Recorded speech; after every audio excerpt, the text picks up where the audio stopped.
What is going on, gunfighters? Welcome back to Gunfighter Life, the podcast where we talk about gunfighting the right way. God at the center, Judeo-Christian values, and real-world first-hand experience. I am your host, Michael Milito. First and foremost, I'm a servant of God and a follower of Jesus Christ. That's number one. I will do a different bio than I normally do. Today's episode came from our Patreon chat. If you want to be a part of that, go to goodshepherdtraining.com and become a patron. But they were talking about getting into competition shooting, and if you've heard my other bios, you know that I've done quite a bit of that. So I'll briefly mention the other stuff that I've done and then get into more specifically the competition shooting stuff as it is germane to today's topic. Christian, a servant of God. God is number one.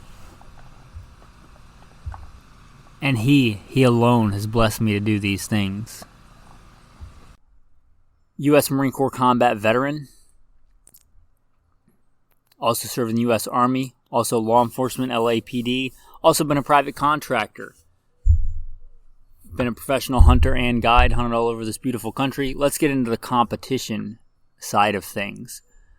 I did my first formal competition when I was still a boy in grade school, a young man. Started out in high school. Started what most would consider like precision rifle, 3-position, NRA style. It used to be 4-position when I shot it, but I believe they've changed it. Standing, kneeling, sitting, and prone.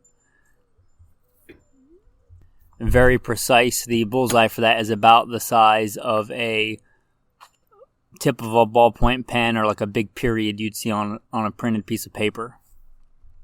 Very precise, very methodical, precision style rifles. So that's how I cut my teeth. And obviously when I joined the Marine Corps, that kind of went away because the war had started and I went and served in the war. You know, it was a few years after that I went to work for LAPD, and then I thought, oh yeah, you know, I was issued a pistol in the Marine Corps, and I'm a decent, as far as LAPD standards go, pistol shooter. I'm going to go shoot competition. And I went and shot competition, and I got schooled in that. I mean, I literally got disqualified my first match because I didn't really comprehend the rules, and I probably didn't pay attention when they were explaining them well enough, to be honest. I was probably a little bit too arrogant during that time. I got disqualified, but I quickly went back. That's kind of what separates alpha males from everybody else. I quickly went back and was determined and shot more and more and more until I started winning competitions, first local competitions and then state and then regional competitions.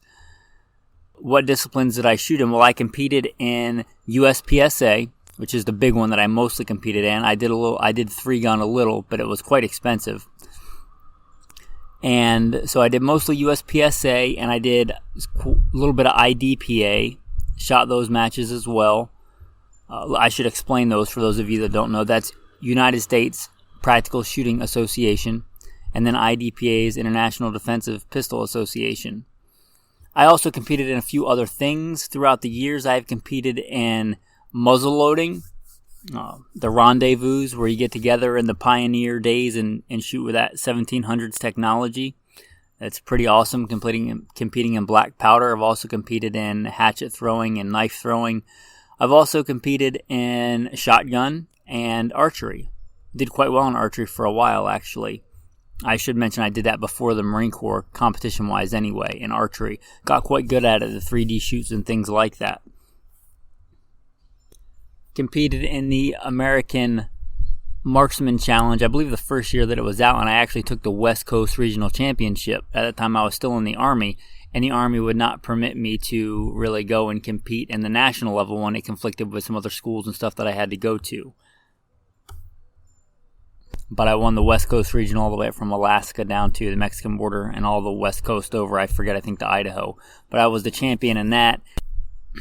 But I have won quite a few different state level championships, gold medals, and championships, depending on how they title those. Also did quite a bit of shooting in Steel Challenge. I'll talk about those more later, but Steel Challenge is one of my favorite competitions for pistol, and I think the most practical and one of the easiest barriers to entry. I've also competed in the Glock matches, GSSF, and won quite a few handguns in those. competing and winning those in different divisions.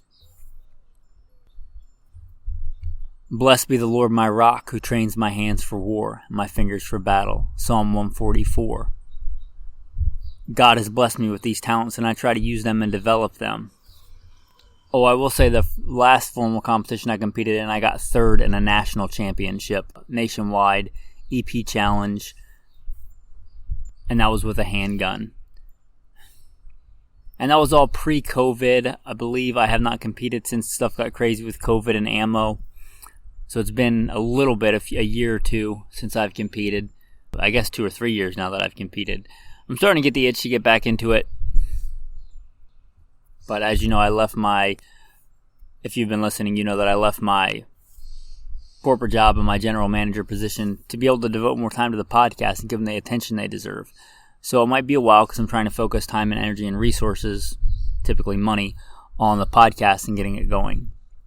But from what I know and what I've been blessed to do in competition shooting, I'd like to share that with you today.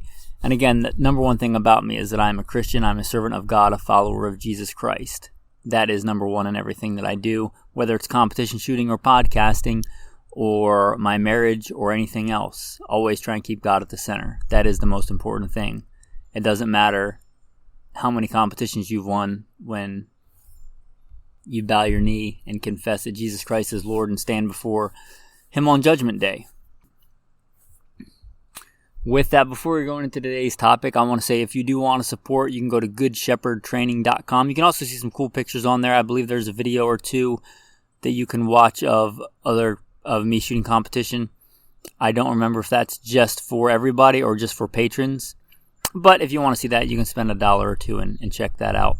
Also, again, that insider chat. If you want a tribe of like-minded men, this whole morning we've been chatting about competition shooting and getting into competition shooting. And again, that's what sparked this episode. You can thank them. And if you want to be a part of that, goodshepherdtraining.com and Patreon. With that, let's get into today's episode. Now, since this came up today, I postponed what I was going to talk about. And I'm doing this old school, just off the cuff. I got no notes. I want to get this out before tomorrow. And if you guys don't know, podcasting is not just me sitting here and recording it and uploading it. If I want it to sound good and edit it and do things like that, that takes quite a bit of work. And it, as my wife so lovingly put it the other day, it takes me several hours to get out, a half an hour episode. And that's just for the editing and stuff. That doesn't count all the other side stuff that goes into it. So with that being said, we're going to talk off the cuff today. This may or may not become a series. I'm not sure. But let's say you have been thinking about competition shooting. You've been wanting to get into competition shooting. And the number one thing that I get asked a lot is, what gun should I get for competition X? And that's really not the way that I approach this. The number one answer to that is going to be, you probably have a handgun. Whatever handgun you have, go and shoot competition with that. Assuming it's not like some weird obscure thing. If you have a Glock, if you have a Smith & Wesson M&P or a SIG 320, or even if you have a full-size revolver, whatever you have, go and shoot competition with that. You will quickly realize there's a lot that you don't know, and you don't know what you don't know. And I've made this mistake before, going out and buying premium, really expensive handgun. Back when I was, a police officer and got into competition shooting, I shot my first one and I was like, I need a better gun. And I went and spent out $1,350 on this handgun, and then quickly went back and realized it did not fit what I needed, and I sold it at a loss for like 800 and some bucks if I remember correctly. Don't do that. I'm telling you this so you don't make that mistake. Go and shoot with what you have. You'll quickly realize what you don't know and what you need and what you don't need. For instance, I started competition shooting with a Glock. And I quickly realized, and this was way back when the newest and latest and greatest was the Gen 3, long before the Gen 4, the Gen 5, or the X series or anything that they have now. And I quickly realized that I could not manipulate those controls in my hand without moving the pistol. And you might not think that's a big deal, but when you start getting good and start getting fast, tenths of a second can divide first from second and second to third. And that makes a huge difference if every time you do a reload, you have to manipulate the pistol in your hand to reach the magazine release button. And I'm not talking dry on a range. You may be able to reach it just standing there with no pressure, but can you reach it easily when you're literally sprinting from barrel to barrel, barricade to barricade? Can you do that without moving the gun in your hand and having to reacquire a firing grip? And that's something you're not really going to know until you do it in competition. And that's just one example. So that's why my number one advice to you, if you're going to get into competition, go with what you have. Go with whatever sneakers you have. You'll quickly realize you might want some baseball cleats or whatever. Go with whatever sneakers you have. Go with whatever belt you have. You will need, a few minimum things. You probably have a handgun. You probably have 3 magazines. I would say that's the minimum. But you, like I said, go shoot with what you have.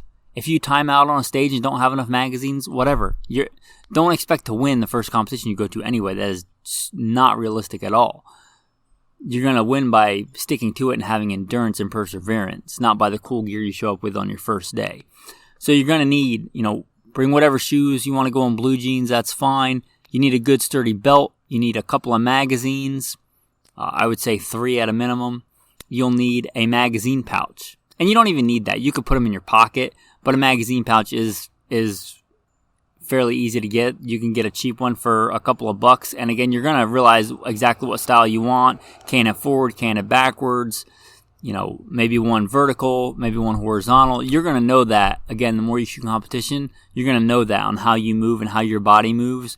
What's good for Jerry Michalek might not be good for you. What's good for me might not be good for you. I know the pistol that I've won more competitions with than any other by far, but that doesn't mean it's the best competition pistol for you.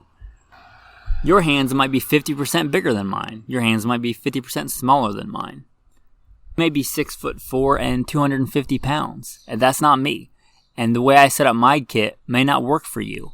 So again, go with what you have. If you get anything from this episode, get that from this episode. If you have a handgun and a couple of mags and a belt and a pair of shoes, just go to a match and go shoot the match. You're going to learn so much. Just be polite and be willing to learn. And that is far, far more important. Just going out and doing it. That's far more important than pistol X versus pistol Y. I don't say this to brag, but if I go to a competition, I have, several full-size handguns. And I could go with any one of those and run that stage, and I might be within 10% better or worse with any number of those pistols. I don't like Glock anymore. I mean, they work fine. They're good for what they are, but that's probably the one I would shoot the least effectively. And I will probably be within 10% of any other handgun that I own, even the really nice STIs that I carried on duty and ran quite a bit in competition. I might be within 10%. That 10% does make a difference, but when you're brand new to competition shooting, that 10% is so small compared to the 90% of where is the barricade stop? Where do I have to place my feet? How do I run into a box and out of a box? How do I not break the 180 and get disqualified, which is what happened to me on my first action pistol match, even though I was quite acquainted with precision rifle matches. All those other things your brain is going to be so crammed with other stuff that the stippling on your grip is at first going to be inconsequential to you. So again, go with what you have. Shoot with what you have. Show up with what you have. And my advice is, whatever local match is near you, whatever the smallest local match is near you, go to that one. I don't care if you eventually want to become a 3-gun champion. Go to the local action pistol match, outlaw match, whatever it is that's close to you on a Thursday night, on a Wednesday night, and just shoot it. You'll learn so much with whatever gun you have. I don't care if you have, I'm trying to think of a really bad gun, a Glock 27. I don't care if that's what you have and that's the only handgun you have. Go and shoot with that. You'll quickly learn what you want and what you don't want in a handgun. I would advise you against this mentality. Oh, I want to go shoot competition, so let me go spend $3,000, which is easy to do, on this fancy competition pistol, only to realize that it doesn't fit your hand, so you have to Dremel it. No, wait, you Dremeled it, so now it's not legal in production division, so now you just have a $3,000 gun that you ruin the resale on, and you can't shoot competition with. Go shoot with what you have. Bring what you have. There's so many rules, and you may decide by shooting it, and here's the great thing about competition shooting. A lot of those guys will let you try what they have, If a stage is over or the day is over and you say, hey, can I shoot a couple of rounds through your STI? Can I shoot a couple of rounds through your para-ordnance? Can I shoot a couple of rounds through your SIG 320 with a Romeo 1 Pro? They'll probably say, yeah, here, have at it, man. It's already dirty. Nobody cares. The targets are still up. If the range master's okay with it, shoot a couple of rounds with it. And you do that a couple of times. And once you know how you move and how you hit magazine releases and stuff, how you do reloads, then after a couple of matches, you may decide, okay, I'm going to go with this and run with it for a while and see how it works. But you're not going to know that. And going out and spending a bunch of money before you go to a match with the idea that that's the best one, that just, it doesn't work like that. What can I liken this to? What parable can I tell you that has really nothing to do with shooting? Let's say you had it in your mind that you wanted to be a professional farmer. Specifically, you wanted to grow fruit orchards. Like, that's what you wanted to do. You had enough money saved up for land and all this stuff, all the equipment. So you move somewhere, you buy a piece of land, and you buy enough for 100 acres of golden delicious apples, saplings to be planted on your land.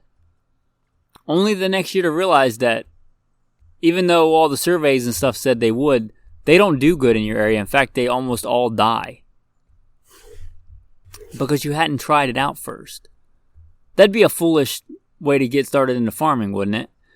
What if you instead moved to a piece of land, planted a tree or two and saw how they did, and then maybe the next year planted a peach or two and saw how they did, maybe a cherry tree, and see which one did better and thrived and naturally worked in the soil that was there.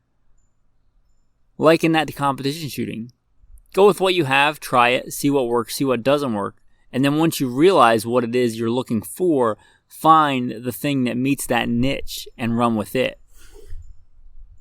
Likewise, if you, and I realize this about this parable, that I know nothing really about golf. I've played it, I think, maybe twice. Let's say you've never even picked up a golf club, but you've decided you want to compete in golf tournaments. You want to start competing, and that's going to be your thing. Like, you're retired and you're going to start kicking butt in golf tournaments. That's going to be your thing. So you go out and go to the most expensive pro shop and get some professional guy to custom fit the most expensive clubs you can find. They're the premium clubs. They're awesome clubs. Keep in mind you've never swung a golf club in your life. And you spend all this money on these golf clubs and this gear, and then after a couple of weeks, you realize that they don't work for your swing style or your body style, or there's no way for the guy that's measuring you to know this, but the way that you naturally swing or the way that you naturally do all this stuff. Decided that, you spent thousands of dollars on brand Y, but brand X actually works better for you. This driver works better for you. This 9-iron, fits you better. This putter works better for you than this other putter. Wouldn't it be better to just show up for a couple of rounds of golf and try and play with whatever clubs they have on the rental section? Just try different clubs, and then once you start getting better and better, you realize, these clubs, that's my jam. That's what works best for me. And then you buy a set of really nice clubs. And it's no different with competition shooting. Again, go with what you have. There's going to be so much other stuff that's so important to learn. It would almost be better if you weren't focused on the other stuff at first and you just learned the rules of the road. And I do realize this. A lot of men just look for an excuse to buy another fancy gun. Don't get me wrong. I like nice guns. But if you're, one day I might shoot USPSA, so I'm going to go out and buy the SIG 320 X5 with the tungsten frame and the super nice sights, because one day I may shoot USPSA. You just want that cool gun. You're just using that as an excuse. And that's fine. Like, you're a grown man. You do what you want as long as you're not taking food out of your kids' mouths. Buy whatever nice gun you want. Be happy with it. That's not the wisest way to go about competition shooting. Now let's do a little bit of a transition. What I think are good ways to start in competition shooting. I'm assuming a lot of you listening to this are concealed carry holders. So I'm going to talk at this from that perspective and realize you might be in a different category. But that's where I'm going to start because it's a good place to start. So I think probably the easiest one, if you own a Glock or carry a Glock, are the GSSF matches. That stands for Glock Shooting Sports Foundation. Again, I have won several of those. They a lot of times have matches or indoor leagues. I've competed in both. They're probably the easiest to get started in. Really, all you need is if you have the Glock, the factory Glock that came, and a couple of magazines that came with it, that's all you need. And they design their matches that way. And my hat's off to them for that. Again, Glock's not my favorite handgun, but they really do try and make a match that's good for the top-notch competitor and good for somebody that's never competed before. And they do a good job at that. So I'm going to give them credit where credit is due. The Glock Shooting Sports Foundation matches, you can look that up and find a match in your area. Again, it's for Glocks only, so you have to have a Glock. So if not, this doesn't apply to you. But you literally stand, and they'll have like a table, and you pick your gun up, and you shoot an array of targets at different distances. I forget how close the closest one is, but I think the farthest one is 25 yards. And they're pretty precise targets, and that's one of the reasons I like it and do well at them. I don't like the just spray and pray matches where you just hose a bunch of targets at 5 yards. I like to practice marksmanship. And Glock matches do that. And you can literally just show up in your blue jeans and your tennis shoes, or, your hemp hoodie and your Crocs. Whatever you wear day to day, doesn't matter. You show up with your Glock in a box, you set it down, and you can compete as long as you're safe. And they probably have the most and least the most sensible rules and the least confusing rules of any matches. So again, I'll give them credit where credit is due. And that's the Glock Shooting Sports Foundation. You can look those up. Great matches, great to get into competition shooting. The next one I'm going to talk about is probably my favorite still of all the ones I've competed in, and that is Steel Challenge, because I think it is the most fun and the most practical and one of the easiest to get started after GSSF. And you can do this with any handgun, unless it's some crazy, dangerous thing. They even have a 22 division. So if you're looking for an affordable way to get into competition shooting, this is the one. But I've heard this likened to, I didn't come up with this, but I've heard this likened to, and I agree, it is like drag racing with a pistol. You stand in a box and you have an array of targets at different distances. And when the buzzer goes off, you draw and you hit each one of those targets as fast as possible. Anywhere from like 10 yards to 40 yards. These targets are arrayed in different sizes, different arrays. The buzzer goes off, you literally grab that big iron on your hip and go to work. And the faster you get it done, the better you do. You can just go and show up and just shoot the targets. And it will still be a challenge to you. And again, you can never be perfect at it. You can always go a little bit faster. And I think that's the most practical, because for most defensive shooting situations, especially like as a concealed carry holder, probably not John Wick in it. How many scenarios do you see like published in the American Rifleman where they do the things of armed citizens protecting themselves? How many times were there people doing John Wick stuff, doing barrel rolls under cars and running from barricade to barricade, engaging targets? How often was it some thug or a couple of thugs, a couple of evil people are trying to rob a guy at an ATM in the middle of the night? So if you need to grab your gun and go to work quickly and hit multiple targets fast, that's probably the most practical scenario. Not that USPSA isn't fun, it's probably the most fun. Concede that. 3-gun is a lot of fun. But for most practical, Steel Challenge is probably it. It teaches you to get a gun quickly and hit targets quickly. If you do it right, each stage is like 5 rounds. You'll likely miss a few times and have to shoot more than that. Often in a civilian defensive encounter are people running around hosing, 40 rounds at a time. Have you ever heard of that anywhere in any civilian defensive gun encounter? I've never even heard of that in law enforcement, unless the cop just missed and had to dump all his mags. He didn't have to dump all his mags, but he just dumped a bunch of mags because he couldn't hit anything. But this running barricade to barricade is super cool. It's super fun, doing low crawls and running and jumping up on barricades. Super fun. I get it. I love it. Again, I've won more competitions than I can remember doing that, and I love it. But for most practical, Steel Challenge. And for an easier barrier to entry, Steel Challenge. I mentioned they have a 22 division. They also have a 22 handgun division, which again, if you want to get into competition shooting and not spend a lot of money, there you go. And if you are not a handgun shooter at all, if you're listening to this or you're only into rifles, they have a 22 rifle division, a long rifle division. You just start from the ready position and engage those same targets as quickly as possible. And obviously those guys go real fast because it's a lot easier to hit with a rifle than a handgun. Next, I'm going to talk about USPSA. These matches, I believe, are in every state in the country. United States Practical Shooting Association. They are great. They're what you think of when you think of like action pistol competition shooting. Like guys, like we just talked about, running from barricade to barricade, barrel to barrel, shooting Texas Stars, which are like a big spinning revolving target where the targets move.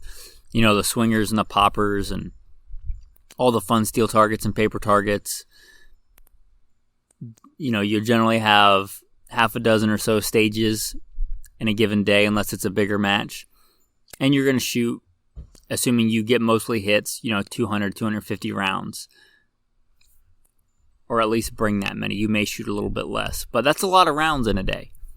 It's a lot of running, a lot of movement, a lot of being dynamic. And they are great. And they are a lot of fun. So if you want to get started there, I'd say that's not an easy place to get started. But I mean, that's how I got started in that. After precision rifle, that's how I got started in that. The dynamic kind of pistol competition. So I couldn't fault you for it. They're a lot of fun. And probably the most physical demanding. And another reason I like them. Next, we'll talk about IDPA, International Defensive Pistol Association. This is probably my least favorite. And I hate to rag on anyone. If you want to start with IDPA, that's fine. They're not my favorite because they have so many rules. USPSA has a lot of rules, but IDPA gets kind of ridiculous with the rules, in my opinion. And they do that because they try and get away from the gamer side of USPSA. But they make so many rules, they make it even less realistic than USPSA, in my opinion. Because I've never been in a gunfight where there were rules other than you take that guy out before he takes you out. That's the only rule. And however I do that quickly, there you go. That's the right answer. And they've just put so many rules in IDPA. You have to set up your kit like this, and it has to be here on your belt line and so far back on your belt line, and you got to use this much of cover and this much of cover and this and that. And your rifle, or I'm sorry, not your rifle, your pistol can be canted this way, but not that way, and this and that. How is that realistic?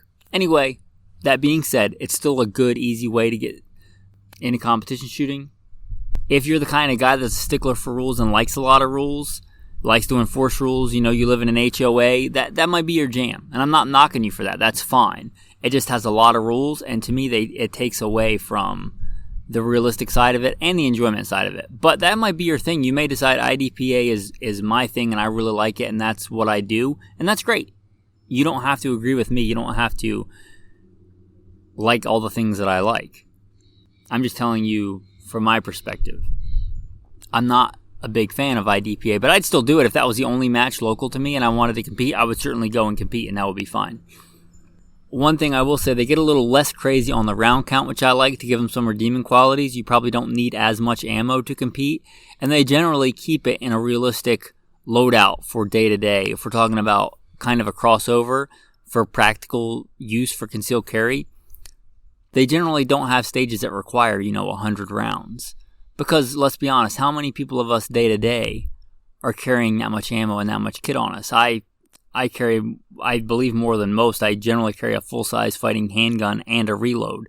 But even then, even if I fully loaded my magazines, you're talking about 20-something rounds. Maybe 40-something rounds, depending on the gun that I'm carrying. Maybe 40 rounds. And that's all that I have on me. So these, and I love USPSA, but they have these big extended magazines and, 3 or 4 mags. Like, you're not walking around with that. So that gets a little bit away from the practicality of it. Again, I still think it's more fun, but that's one thing I'll give credit to for IDPA as opposed to USPSA. I just wish they could kind of make one, and that's kind of the best of both worlds, and they kind of do, which is what I'm going to talk about next, depending on where you are. They have what are called outlaw matches. Outlaw just means they don't strictly conform to the USPSA or IDPA rules. They kind of make their own rules. And they probably started this likely for the same reasons I talked about, to make them more realistic, to make less demanding rules, for all those reasons. And so they're outside the laws of those matches and those governing bodies. So they're called outlaw matches. A lot of times they'll just be referred to as action pistol. And those can be some of the best matches, depending on the match directors and who puts those on. Those can be fantastic. Since they're mostly geared toward pistols, if pistols aren't your thing, USPSA, I should mention, does have a PCC division. They didn't when I was hot and heavy into it, but they do now. I believe it's one of the fastest growing divisions, PCC. Pistol caliber carbine. So even though you might not run pistol caliber carbine a lot, you could use that, and most, if you're running like an AR configured PCC, a lot of that's going to translate into defensive carbine skills. If that's what you want to get sharp into, that might be the place to start.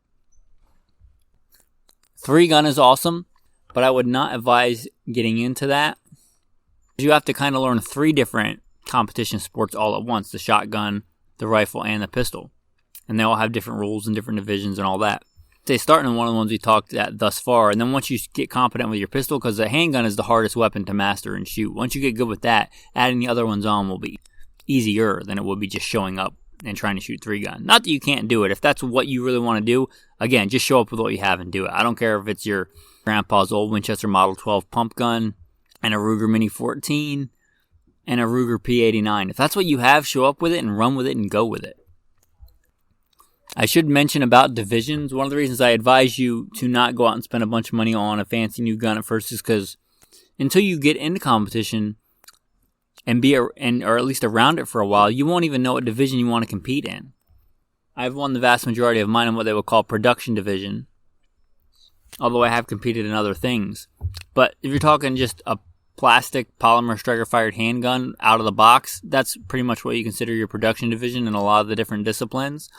So I would consider, again, just showing up with what you have. You may decide that you want to run carry optics or PCC is your thing. I'm not going to get into all the different divisions and all the different disciplines. Just know that a lot of times they don't line up with reality. And that's one of the things I don't really like. Give you a for instance, my 2 main carry guns that I carry, one is an M17 with a Trijicon RMR, and one is a SIG 226 with a Trijicon RMR. Both about the same size, about the same weight, within a few ounces of each other. Both have about the same capacity. Now, one of those would be carry optics division, which is a fairly reasonable one to compete in for that gun. The other one would be an open division, I believe, which is like the super crazy race guns. Why? Because one has a striker and one has a hammer, even though the trigger pulls on them are very similar. But that would make one a completely unrealistic division to complete in, because most of those guns have, 26, 27 round magazines. And that's just one example that I can think of. So just show up with what you have. If they put you in open division, then at least you'll know more realistically what kind of division you want to compete in.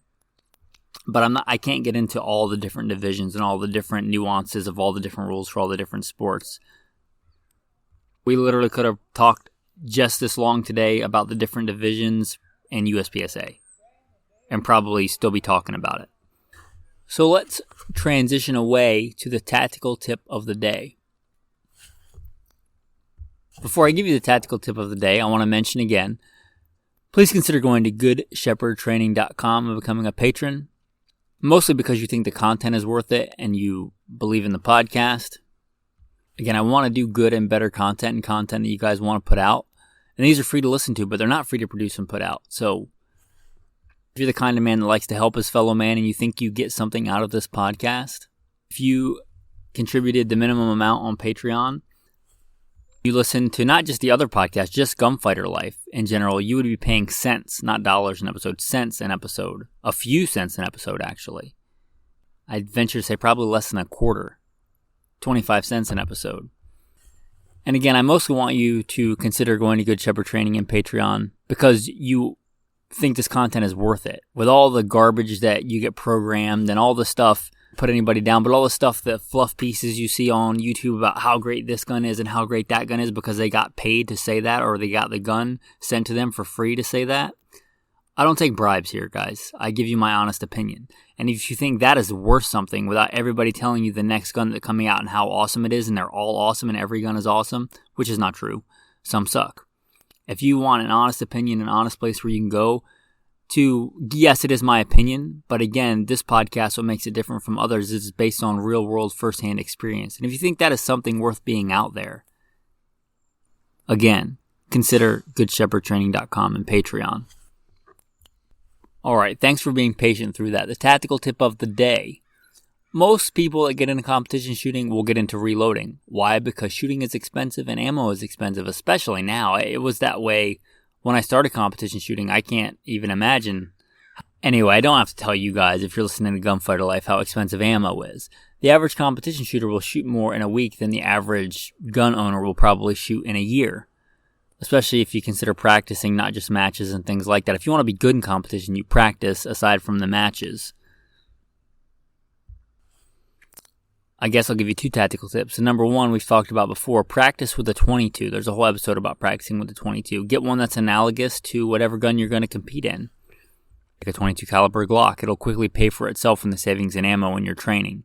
Practicing a quick draw, you don't need a 9mm to do that. You can practice that same quick draw with a 22. Save yourself some money. But that's not the main tactical tip. This one's for those of you in reloading or getting into reloading, especially for competition. We talked about 1/10 of a second being the difference between first and second. Here's something that will easily separate a really good competition shooter from a decent competition shooter. One that wins and wants to win. I don't care how good a reloader you are, you will have issues with your reloading. One of the ways to figure that out before the match, so you don't have to spend time on a stage clearing a malfunction, which most people that shoot and compete and reload will do.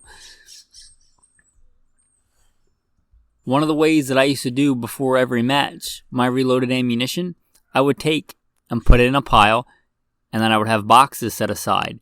And every single round I would take and hand inspect, and I would drop it in the chamber of the pistol I was going to compete in to make sure that it went in and out easily. And not all of them do. Some of them have hang-ups, some of them have issues, some of them don't seat properly. Some the primer won't be seated all the way, some the primer will be seated too deep. Save those for practice. Clearing malfunctions in practice is great. Make sure each one of those chambers in your pistol chamber, and again, literally take out the barrel of the pistol you're going to compete with and drop them in there and make sure that they all work properly in there. And if you don't like one, set it aside and use it for training. But do that with your competition ammo, and that will save you a lot of heartache on a stage when you were so close to first and you got third because you had a malfunction in the middle of a stage. And even if you have no desire to do competition shooting, that's a good practice for the ammo you want to be premium, your hunting ammo, your whatever ammo it is, if it's not just practice ammo.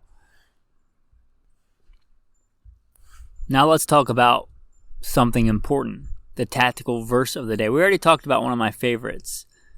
Blessed be the Lord my rock, who trains my hands for war and my fingers for battle. You'll find that in Psalm 144. These are the words of Jesus in the Gospel of Luke. Then he said to them, but now he who has a money bag, let him take it, and likewise a knapsack. And he who has no sword, let him sell his garment and buy one. Those are the words of Jesus Christ. He who has no sword, let him sell his cloak and buy one. Now I submit to you that in those times, in those Roman times, the short sword, the Roman sword, the sword they would have been accustomed with, that was like the CCW. That was like the carry weapon of the day. Jesus told his disciples to have swords. He didn't tell them to have a pocket knife, which they had back then. They had like dirks and daggers and things like that. He told his disciples to have swords. There is no contradiction between being a warrior, having a warrior mind, standing ready, and being part of a well-regulated militia. There is no contradiction there in being a follower of God and a servant of Jesus Christ. In fact, it's part of it. Jesus tells his disciples, if you don't have a sword, sell your garment and buy one. Some translations say sell your cloak and buy one. Fabric back then was a very expensive thing. It was nowhere near as affordable as it is today. But think about that. A sword, if you don't have one, sell your coat, sell your cloak, sell your outer garment to buy one. That's how important it is. He told this to his disciples, to his close followers, those that were following him. If you don't have a sword, sell your cloak and buy one. Men, be ready. Watch and be ready. Nobody knows the day or the hour. Nobody knows what the future holds. With that, men, I want to say thanks for listening and have a blessed day.